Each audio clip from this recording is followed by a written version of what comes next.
Seorang pria muda berlari menuju rumah Pak Kasno. Di sana semua orang sudah berkumpul, termasuk Pak Lurah dan beberapa perangkat desa.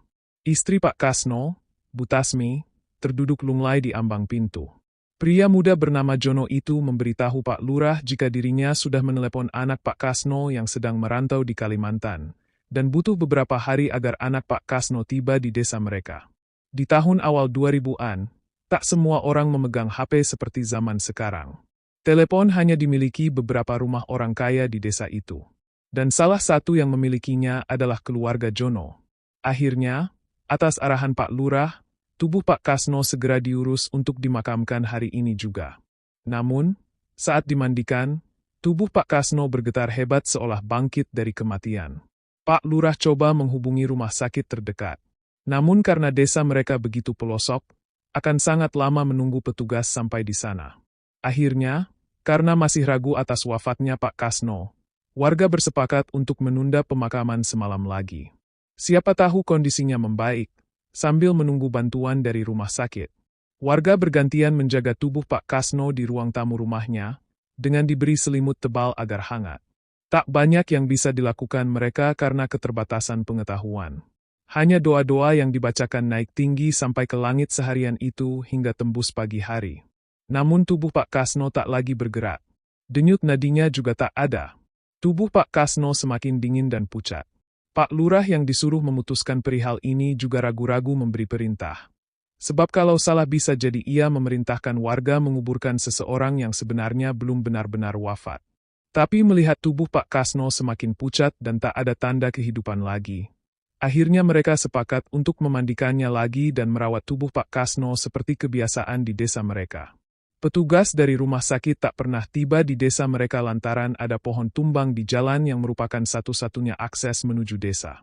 Kabar itu diterima Pak Lurah beberapa hari setelah pemakaman Pak Kasno. Almarhum Pak Kasno adalah satu-satunya dukun di desa mereka. Selama ini jika ada orang yang sakit atau mengalami hal aneh maka mereka akan mendatangi Pak Kasno.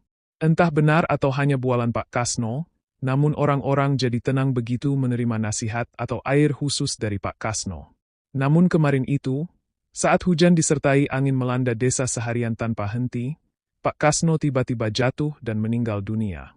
Istrinya yang kaget berteriak memanggil warga sehingga semua berkumpul di sana. Pak Lurah mengingat-ingat lagi kejadian misterius yang terjadi pada tubuh dukun desa itu.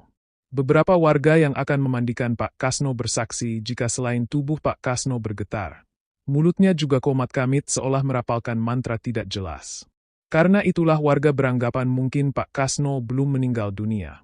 Juga saat hendak dimakamkan, tubuh Pak Kasno yang selama hidupnya gemuk berisi, di saat Pak Lurah dan warga mengangkat tubuh Pak Kasno dalam balutan kain kafan, merasa jika di dalam kain kafan itu hanya tinggal kulit dibalut tulang saja. Tapi mereka tak berani banyak bicara atau berkomentar macam-macam. Setelah beberapa hari berlalu, desas-desus tentang keanehan itu menyebar ke seluruh desa dan membuat Bu Tasmi, istri almarhum Pak Kasno, tampak sedih. Pak Lurah dan istrinya mengunjungi kediaman Bu Tasmi yang kini tinggal sendiri. Pak Lurah menanyakan keadaan Bu Tasmi dan juga mengabarkan jika anaknya yang merantau itu saat ini sudah tiba di Jawa, semalam menelepon dan mungkin akan tiba besok. Bu Tasmi yang awalnya murung seketika menjadi bahagia setelah mendengar kabar itu. Ia segera berbelanja ke pasar untuk acara 7 harian Pak Kasno, juga untuk menyambut kepulangan anaknya yang sudah lama merantau. Malam itu, acara 7 harian Pak Kasno berjalan lancar.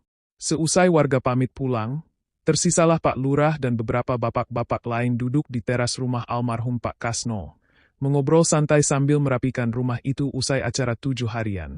Tiba-tiba seorang warga merasa melihat ada seseorang mengintip dari balik pagar kayu rumah itu. Ia melihat sepasang mata. Melihat bapak-bapak itu ketakutan, Pak Lurah segera meminta mereka menyelesaikan pekerjaan dan bergegas pulang.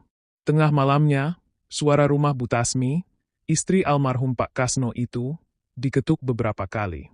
Bu Tasmi yang baru bangun tidur segera menghampiri pintu dan berpikir itu pasti anaknya. Mungkin ia tiba lebih cepat dari perkiraan Pak Lurah. Pintu dibuka. Namun tak ada siapapun di sana. Bu Tasmi celingukan sebentar di depan rumahnya mencari sosok yang tadi mengetuk pintunya. Ia kembali masuk setelah tak menemukan siapapun di sana. Namun baru selangkah dia mengunci pintu, ketukan terdengar lagi. Bu Tasmi kembali membuka pintu dan kembali tak ada siapapun di sana. Suasana di luar sudah gelap gulita. Bu Tasmi bergegas buru-buru masuk. Namun pintu untuk ketiga kalinya diketuk dari luar. Kali ini Bu Tasmi sudah ketakutan. Jadi ia tak mau membukanya lagi. Namun ada suara seseorang dari luar. Suara yang ia sering dengar. Memanggil namanya. Itu adalah almarhum Pak Kasno. Bu Tasmi semakin ketakutan begitu pintu yang tadi ia telah kunci tiba-tiba terbuka. Dan tampak sosok berkain kafan kotor penuh tanah berdiri tepat di hadapannya. Bu Tasmi seketika pingsan. Di pagi buta, rumah seorang tetangga Bu Tasmi diketuk. Dan setelah dibuka, itu adalah anak Bu Tasmi yang baru tiba. Awalnya ia pulang ke rumah, namun tak ada yang membukakan pintu. Ia menanyakan di mana ibunya. Dan saat anak Bu Tasmi dan tetangganya tiba di sana dan berhasil membuka paksa pintu. Ternyata Bu Tasmi tergeletak di depan pintu. Setelah sadar, Bu Tasmi menceritakan apa yang semalam ia alami. Bahwa sosok almarhum suaminya datang ke rumah.